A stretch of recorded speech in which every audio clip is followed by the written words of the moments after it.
Donc, Monsieur le maire, merci de nous accorder ces quelques minutes pour quelques questions. Merci à vous. La première serait pourquoi avoir accueilli l'université autour du revenu de base à Coulommiers-Chamiers? Mais à vrai dire, je dois ça à Julien Dournion, qui est un ami proche, qui est périgourdin, et qui m'avait dit, tu sais, bon, je serais très heureux de pouvoir organiser sur ta belle commune une université sur le revenu de base.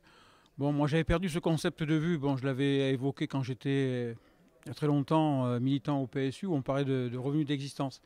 Et j'ai dit à Julien, ben, écoute, pourquoi pas, si vous voulez venir, on vous aidera à organiser cette université. Et je suis très content que cette université se déroule ici à Cougnier-Chamiers, je crois dans de bonnes conditions, ici même au lycée agricole, hein, avec des structures qui sont adaptées et qui permettent, je crois, d'avoir des ateliers riches. Parce que c'est ça aussi le but de l'affaire, c'est que bon, tous les participants puissent échanger, réfléchir, et puis après aussi proposer et expliquer à la population.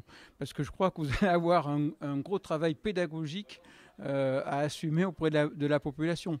Parce que quand je lis les réactions, quand j'ai lu les réactions à la suite de l'intervention de Camille Lambert, quand on a présenté votre université l'été, bon, il y a quand même beaucoup d'interrogations.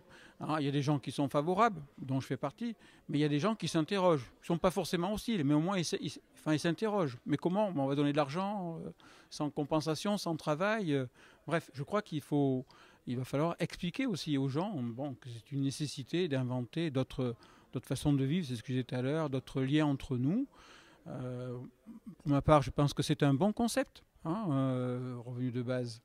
À l'époque, on l'avait même évoqué, je sais, moi, de façon thématique uniquement pour les étudiants, leur permettre d'avoir des subsides pour pouvoir faire leurs études. Parce que c'est vrai qu'il y a une inégalité. Il y a ceux qui peuvent faire leurs études et ceux qui ne peuvent pas faire leurs études. Ceux qui peuvent faire leurs études parce que bon, les parents ont les moyens de leur payer les études, et puis ceux qui sont pénalisés parce que leur famille n'a pas assez de moyens pour leur payer les études. Donc moi, pour moi, c'est un concept qui va dans le bon sens, qui va dans le sens de l'égalité, dans le sens de la dignité de chaque être humain, et de tous les êtres humains, sans distinction de sexe même, parce que bon, vous êtes une fille, voilà, il y avait des réticences autrefois pour que les filles fassent des études. Non, il ne doit pas y avoir de barrière. Chaque être humain a droit à la dignité. À partir de cela, chaque être humain a droit à l'éducation et doit pouvoir aller le plus loin possible dans sa formation. Et puis après, bon, il y a quand même ce qui est de la simple solidarité, si j'ose dire. Comment peut-il se faire qu'on laisse des gens, alors que nous sommes une société riche? C'est un des paradoxes. Et il suffisait de lire Libération hier, le titre, l'indécence. Les actionnaires qui ont reçu plus 30% de dividendes, alors qu'on nous demande à tous de serrer la ceinture. Nous, les individus, les contribuables, les collectivités, puisque nous sommes touchés, les collectivités, il faut qu'on fasse des économies. Et puis pendant ce temps, bon, on nous propose d'aider les entreprises. Ok, aidons les entreprises, mais je vois que les entreprises, au lieu de réinvestir dans la recherche ou dans l'équipement ou que sais-je, ben non, elles redonnent à des actionnaires qui, que je sache, ne sont pas les plus malheureux au monde, certains actionnaires quand même. Quand quand je vois ce qui se passe au niveau du CAC 40, il y a là une espèce d'incompréhension. Donc votre université, elle va dans le bon sens. Elle remet peut-être les choses dans l'ordre, si j'ose dire. Voilà. Et par rapport au programme du coup de cette université d'été, pour vous, quels seraient les points à aborder fondamentaux? Qu'attendez-vous de ce programme de l'université? Bah, moi, j'attends surtout que peut-être il y a un effort de vulgarisation. Là, c'est peut-être l'ancien pédagogue et le politique qui parle, d'expliquer aux gens. Parce que, bon, revenu de base, je crois que c'est un beau concept, mais qui n'est pas passé encore dans la population. Alors ça, c'est peut-être un des défis qui vous est lancé. Comment vous pouvez le vulgariser? Alors là, aujourd'hui, bon, vous utilisez le web, c'est un bon outil. Je crois que vous avez un site aussi, mais il faut continuer cet effort de vulgarisation, d'explication aux gens. Et vous aurez l'opinion avec vous, parce qu'on sait très bien comment on gagne les batailles maintenant. Quand on a gagné la bataille de l'opinion. Hein. Donc je vous engagerai, si j'avais un seul petit conseil à vous donner, hein, ça c'est mes cheveux blancs qui me disent la chose pour vous aider, mais c'est de gagner la campagne d'opinion, si je veux dire, d'avoir le plus de gens avec vous. Donc de leur expliquer simplement, très simplement, hein, ce qu'est le revenu de base, cet effort de solidarité. Universel, comme a dit votre jeune président que j'ai encouragé tout à l'heure, universel, qui concerne tout le monde, filles, garçons, hommes, femmes, jeunes, moins jeunes, tout au long de la vie. Alors vous êtes un mouvement d'éducation populaire, donc je crois que vous êtes bien armés pour le faire. Moi je vous engagerai à faire ça, un effort de vulgarisation, de pédagogie. Lever les réticences et les résistances, déconstruire aussi les a priori. Absolument. Sur les questions. Dire, vous êtes jeune la plupart du temps. Là. Je regardais l'Assemblée ce matin, vous êtes jeune et moi ça me redonne le sourire quand je vois des jeunes qui s'impliquent comme ça. Et vous, si un revenu de base était donc garanti pour vous, quels seraient les changements concrets, les changements dans la société que ce revenu de base, donc inconditionnel pour tous, impliquerait? Qu'est-ce que ça impliquerait pour ceux qui en bénéficient ou pour la société? On va commencer pour ceux qui en bénéficient. Vous, par exemple? Alors pour moi je crois que c'est un effort de responsabilisation de chaque individu qui est demandé.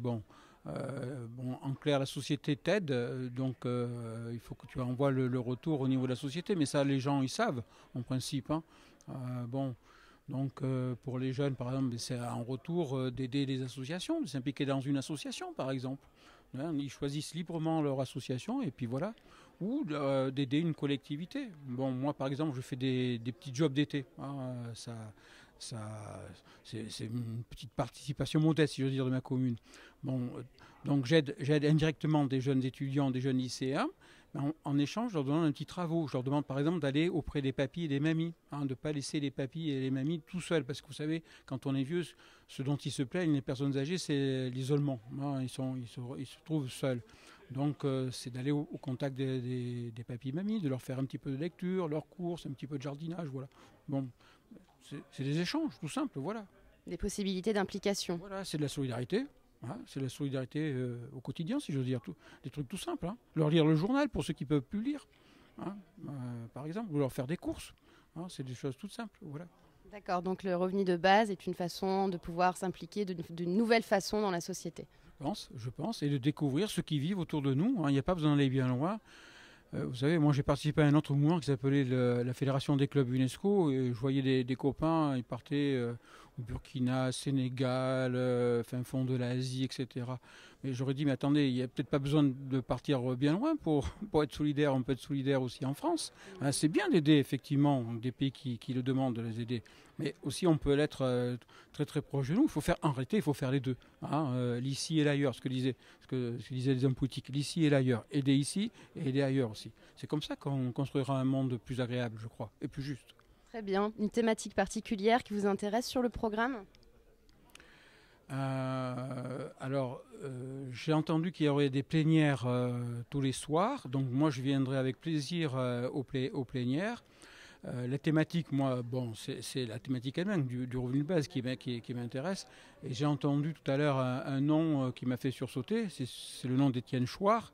Pour moi qui ai participé activement au débat sur le traité constitutionnel européen, c'était en 2005. Étienne Chouard, c'était quand même une référence. C'était le site le plus visité à l'époque. Et je crois qu'Étienne Chouard était des intellectuels qui ont fait basculer vers le non. Pourtant, si on avait besoin d'une chose, c'est l'Europe. Mais pas cette Europe-là que l'on connaît, qui est l'Europe libérale, ouverte à tout vent, qui n'a aucune règle, si ce n'est la loi du profit, et les capitaux qui circulent et qui nous passent au-dessus de la tête, dont on ne voit pas la moindre miette d'ailleurs. Et Étienne Chouard avait dit l'ineptie de ce traité qu'on nous avait proposé et qui était refusé par le peuple français à une forte majorité, d'ailleurs à plus de 55%. Et dont les politiques se sont assis là-dessus, le président Sarkozy le premier, et on nous a fait le traité de Lisbonne, quoi. Et on n'a pas tenu compte d'un vote qui était pourtant démocratique. Donc tout à l'heure, quand je parlais de démocratie participative, c'est ça aussi à quoi je pensais. Voilà, voilà une question qui est intéressante. Comment faire respecter justement le fait démocratique? Et comment peut-on supporter que nous soyons dans une démocratie, mais une démocratie qui est pervertie? Ça, c'est pas tolérable. Voilà une belle question pour votre université aussi. Très bien. En tout cas, merci beaucoup de nous permettre ce temps de réflexion, de débat, d'idées, de démocratie, justement, ce temps démocratique où on est appelé à réinventer peut-être. À réinventer et surtout à faire respecter. Ce qui va faire votre force, justement, et je disais, je souligne, ce qui me fait plaisir, c'est que vous êtes des jeunes bien sereins, bien établis. C'est justement de bien discuter ensemble et surtout de bien défendre vos concepts et de bien les faire valider par l'ensemble de la population et donc de les faire adhérer le plus possible de gens à vos thèses qui sont des thèses justes. Merci, monsieur le maire, pour vos réponses. Merci à vous.